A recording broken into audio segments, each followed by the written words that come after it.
In Sri Lanka, the situation is even worse. There are long queues, there's no fuel available. And just this evening, India has now sent a 36,000 metric ton consignment of petrol to Lanka and also 40,000 metric tons of Delhi to Sri Lanka. Amid that crisis, the sale of diesel had been stopped a few days ago.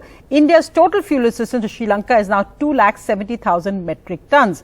This comes as there's been another crash in the Sri Lankan rupee. It's now plummeted to a record low. In fact, it's currently the worst performing currency in the world. The selling rate of $1 has now reached 304 Sri Lankan rupees for the first time. Shija is in Sri Lanka and here she reports on what actually the value of the Sri Lankan rupee is today. It's the worst it's ever been.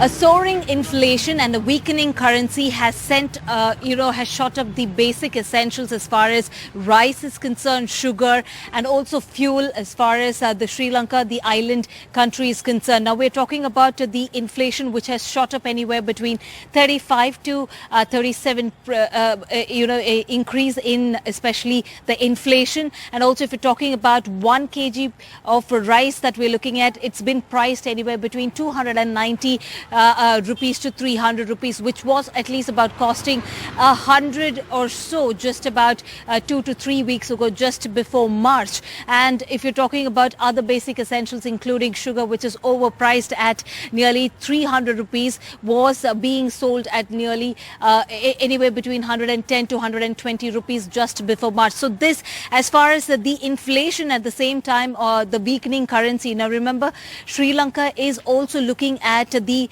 worst currency crisis is concerned, because it's reporting in its history as far as the currency of Sri Lanka, which is the going rate of $1 we are looking at is between 310 rupees to 312. This is for the very first time in the history of Sri Lanka. We're looking at where the rupees, Sri Lankan rupees, has completely weakened. In Chennai, with camera person Govind Murthy, Srija for NDTV.